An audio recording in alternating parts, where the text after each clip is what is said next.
Hey guys, what's up? It's Dustin and welcome back to Potter Watch. So today we have a really exciting magical unboxing. This is the Litjoy 7.1 crate. They're doing the Deathly Hallows in two versions, so just like the movie, so you have the first one and they'll probably break it off right around the time that Dobby does, unfortunately, and pick up with the second one from there. So they always do a great job with their actual box. You can see here that we have the Deathly Hallows symbol, and then what looks like the three brothers. This one down here has got the invisibility cloak. This one here has the resurrection stone, and this one here has the elder wand. And then there's death up there. On this side, we have the life and lies of Albus Dumbledore, and Dumbledore and Grindelwald there. Here we have the doe scene where Harry goes and follows some random doe Patronus because that's always the smartest thing to do, off into the woods while everyone's trying to find him. So when they're camping, he goes and follows the doe. This one says, "The ministry has fallen, Scrimgeour is dead, they are coming." So that is a Lynx Patronus, and that was sent by Kingsley Shacklebolt to the wedding, Bill and Fleur's wedding.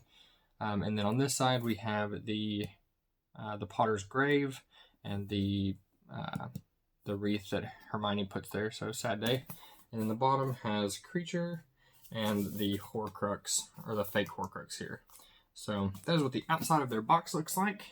We're going to go ahead and get into this. It was $99. I believe they didn't charge us for shipping this time, but they raised the price of the box a little bit. It is usually always worth it. And it's very heavy, so I would imagine there's quite a bit in here. But we're going to go ahead and open it and see what's inside. So the first thing I see, give you a little sneak peek, is this big fluffy green thing. I'm going to assume that this is one of their blankets. We've got a couple from them in the past, so we're going to leave that off to the side and just grab the next thing we see here. We'll do that last. So I see a little bubble wrapped thing here, and it's got something inside. So this bag has Hedwig on it. We'll go ahead and open that up. That was one of the saddest parts of the movie and the book to me. Well, you see it in the book, just not in the way it happened in the movie. So we have our little tribute to Hedwig. It's a little Hedwig stuffy there, and it has a little hanger on it, so this may be for your tree. So that's our first item, and it comes in a little bag with Hedwig sitting on some books. So that's item number one. I feel like if they could have taken one death out of the series, it could have been Hedwig's, and I would have been fine with that.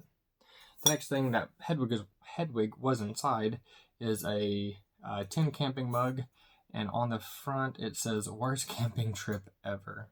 I could agree with that. So we see Ron there. Is he wearing the Horcrux? He looks sad. No, but he's listening to a little radio, so he's probably trying to get Potter Watch on. And then we have Harry with a snitch, Hermione, of course, reading a book, as always. We see their tent in the background, and we see a doe. So there's the doe Patronus from Snape hanging out there. I've got quite a collection of these mugs from different boxes. I do like them. My cabinets don't like them because I just have so many. So there's that. That's our first two items. The next thing I see comes to us in a little plastic bag. I did see a spoiler for this item. This is going to be Hermione's beaded bag. So this is what it looks like. It is a replica of the beaded bag that Hermione has with the undetectable extension charm. And then it opens up, and it just looks like a normal bag on the inside. Unfortunately, that's as far as it goes. But no, this is a great replica of her bag. I know they just did a Noble Collection version of this bag, or redid it. So I don't know if this is part of that, or if this is just something that they had done separately. But nevertheless, it's great quality. So I probably won't carry it around, but I'll display it on my shelves for sure. So that is item number 3. Item number 4, we're going to grab right here. And this is, I guess this is the Deluminator. And it says Deluminator down here. So you can see Ron holding the Deluminator and clicking out the lights, and you see Harry and Hermione back there at the tent. So this must be when he's coming back to them. And it looks like a candle. It is. It smells like a candle. It smells very much like pine needles. So it's a green candle with some gold stars and little sparkly things there. It smells good. It smells like pine. So it's probably meant to emulate the forest they were in when he went back to them. But that's a cool and unusual way to do the Deluminator. So we have that. Next, we have our pin in the box. I'm going to go ahead and take it out for you so you can see it. And it says, Litjoy Crate. Herein is set forth the last will and testament of Albus Percival Wulfric Brian Dumbledore. And this pin looks like it's done by Dustin Pages. And it is the snitch, and you can kind of see the engraving there that says, I open at the close. So it's got two pin backings just because it is larger with the wingspan there. So a very good quality pin. I like it. And that's what that looks like. So we have, so far we have the item that was left to Ron in Dumbledore's will and the item that was left to Harry in Dumbledore's will. So if I had to bet, I'm going to bet there's the Tales of Beetle the Bard in here as well. The next thing we see is this. We're going to go ahead and open it up. I don't know what it is. Okay, so this is what it looks like. Well, it's double-sided, so it's the same thing on both sides, so you guys kind of saw it. It says, let us step into the night and pursue that flighty temptress adventure. On both sides, and we see centaurs and thestrals down there in the bottom. If you can see that. And a unicorn and Hogwarts Castle out there. Is that from year 7? Is that from book 7? I thought this was book 6. I could be wrong. Dumbledore says it. And Dumbledore's dead in book 7. I thought this was when they were going to get the last Horcrux. I could be 100% wrong. Tell me in the comments if this is from book 7, and if so, what part? Because I just thought it was a book 6 quote. But we'll see. Next, we have... I think this is a puzzle. Let me figure it out real quick. Yep, it is a 250-piece puzzle. And it is of Godric's Hollow, if I'm not mistaken. Yep. So you can see over here we have the graveyard where they find kind of their hint about the Peverils, where they see the Deathly Hollow symbol on the Peverils, or it's the Peverils coat of arms, and they find obviously the Potter's grave. You see the statue there of James, Lily, and baby Harry, and then that I believe is meant to be the church where they say it's Christmas Eve. So puzzles, not my favorite thing, just because I'll never put them together. But I'm sure a ton of people love this, and I will probably let my kids play with it because they're getting to that age where they really enjoy stuff like that. So, not a bad item. Next, we see The Life and Lies of Albus Dumbledore. If this is an actual book, I'm going to freak out. But we'll open it up and figure it out together. So it says, what makes you think you can trust him? Why should Albus keep secrets? You tell me. Aberforth Dumbledore. The Life and Lies of Albus Dumbledore contains less facts than a chocolate frog card. Elphius Doge. And stripping away the popular image of serene, silver-bearded wisdom, Rita Skeeter reveals the disturbed childhood and lawless youth and lifelong feuds and the guilty secrets Dumbledore carried to his graves. 5 stars, The Daily Prophet. It's a Litjoy exclusive, designed and illustrated by Holly Dunn Designs.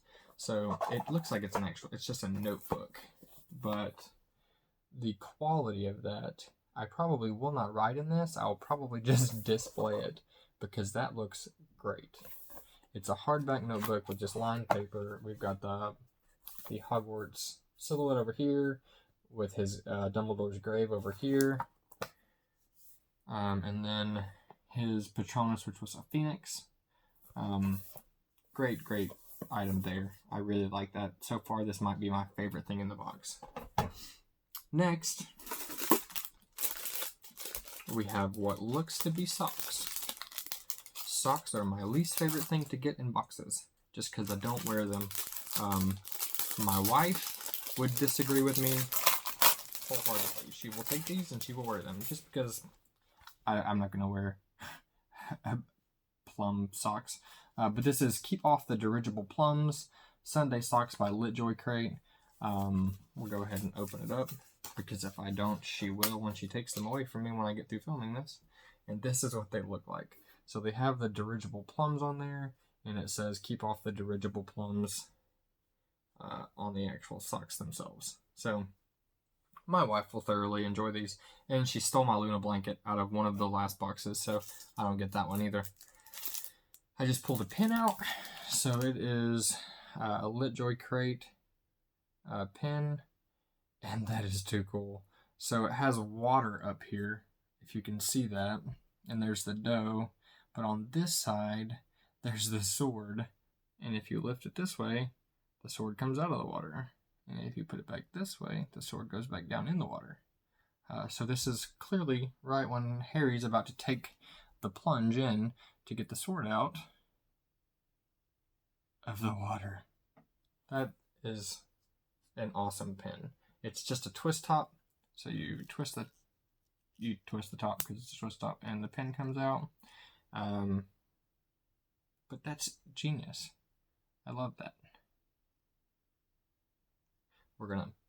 I'm easily amused, so we're gonna put the pin away. But that's a cool item. And then we have the Tales of Beetle the Bard. So this is the item that Dumbledore left. The item that Dumbledore left Hermione, and it is in the form of a book sleeve. And it says The Tales of Beetle the Bard. And you see on here we have the Elder Wand, and then we have where he put the Deathly Hollow symbol, where he inked it in, so the Ministry wouldn't figure it out. And then, so we have the Tale of the Three Brothers up here. And this one, what was this one? Babbity Rabbity and the Hopping Pot, or something along those lines? I don't really remember. Something in the Cackling Stump, and the Well of Fair Fortune? I don't know exactly what the names are. It makes me sad a little bit, but I think those are pretty close to what the actual names were in them of the stories. But yeah, so we have a book sleeve to signify the item that Hermione got from Dumbledore in the will. And then we have, they usually do these magnet bookmarks. So here we see Hagrid and Harry on the motorbike. And then we have Dolores Umbridge, Senior Undersecretary to the Minister, head of the Muggle-born Registration Commission. And then we have Lucius Malfoy as a Death Eater. So there's that. This is a very young, I don't know if this is supposed to be for the Seven Potters, where Harry leaves with Hagrid. That is a very young Harry, if that is what that's supposed to be. I don't really use these. I collect all kinds of stuff like this, so I have all of the bookmarks from the boxes that I've got from them. They're just stored away, so I do like them, but I just don't ever, unfortunately, use them. Next, we have the playing cards that they do. It looks like we have 7, which is Hedwig. And then this is what the back looks like. I'm going to assume that's what the back looks like on all of them. So we have Hedwig, we have Hagrid, we have Hermione. She looks like she's got such attitude there. We have Ron with his broken wand. And we have Mr. and I'm going to assume this is Mr. and Mrs. Weasley. I believe so, considering she's holding a frying pan. That's just an interesting interpretation of Arthur Weasley. And next, which looks like the last item in the box, besides maybe the spoiler card and the blanket. But this looks like it said Purple W wax seal, so I'm going to assume this is a invitation to Bill and Fleur's wedding. It says, Mr. and Mrs. Weasley request the honor of your presence at the marriage of Fleur Isabel Delacour and their son, William Arthur Weasley. Friday, the 1st of August, 9 1997 at 6 o'clock, the Borough, Devon, England. So that's really nice, and it is on like a cardstock, and it has gold foiling, or more like copper foiling, really. And then there's what it says on the inside, and then even the back, you can't really make it out, but it has a nice little design on it there as well. So between this and the Accio box, we've been thoroughly invited to Bill and Fleur's wedding. So if we show up, they can't be angry. But you can feel it; it's almost like embossed as well. So it's really good quality. So we have our invitation to Bill and Fleur's wedding, and it looks like that the last thing in here is going to be the spoiler card, and it says, "Herein is set forth the Magical Edition Year 7." I think this may be designed to be like Dumbledore's will. It is. So that's pretty cool. They always do a great job with their spoiler cards too. So it says at the top, I don't know if you can see it. It says, "Herein is set forth the last will and testament of Albus Percival Wulfric Brian Dumbledore." And then it goes in to tell everything that is in the box. And then I don't want to look at it because I don't want to see what the blanket looks like until I open the blanket. But we'll go ahead and get into this, and then we'll see exactly what we got going on here. I'm hoping it's a little bit bigger than the previous blanket that they did, because the other one is just a tad bit small. It's not. It might actually be a tad smaller than the previous one they did. So let me look at it and then I'll explain it to you. So I see Hogsmeade and Hogwarts, Little Hangleton over here, King's Cross Station. So it's basically just a layout of where everything is. So we'll kind of go through it. This is Hogwarts and Hogsmeade, where you see the castle out there. And then I've lost myself. We see the Beauxbatons carriage here. We see Little Hangleton, and if you remember, Little Hangleton is where Tom Riddle Sr. lived, and that's where you can see kind of the graveyard where Harry ends up in, and the Goblet of Fire. So that is where Voldemort was kind of reborn, so to speak. We have King's Cross here. We have the Forest of Dean here, where they went camping at in the Deathly Hallows. We have Godric's Hollow down here. We have the Burrow down here, and you can kind of see the Fort Anglia there. It's hiding. And we have Shell Cottage down here by the ocean. There's so much to this blanket. At number 4, Privet Drive. We have Grimmauld Place. We have the Ministry of Magic, Malfoy Manor. So it's just really outlining where everything is in relevance to the Wizarding World. But that is it. What did you guys think of Litjoy 7.1? I thoroughly enjoyed it. They do a great job. I can't wait for 7.2. I think it comes out sometime in April, if I'm not mistaken. If $99 is a lot for you to pay for a box, they do offer like financing. So you can go in and you can pay, I think, 3 separate payments. So if you need to pay $33 at a time, you can do that, but you can still reserve your box. So they sell out fairly quickly. Whenever they announce when they're going on sale, I think I woke up at like 3 o'clock in the morning one time simply to purchase the box because they go that quick. The next morning, they were gone. 7.1, they opened up for people who had bought year 6 a little bit early, so they may do that for 7.2. But I would love to know what your thoughts are. What's your favorite item? What's your least favorite item? For me, my favorite item is probably going to be... It's definitely going to be the book, The Life and Lives of Albus Dumbledore, just because of the gold foiling there, and just the quality of it. I won't write in it. I just think it's pretty awesome to have. Least favorite item is probably going to be the socks, just because I don't use them. My wife will, but I won't. So the socks probably my least favorite. Other than that, I'm pretty pleased with everything else that was in here. And yeah, like I said, drop me a comment, let me know what you thought, and I'll see you guys next time.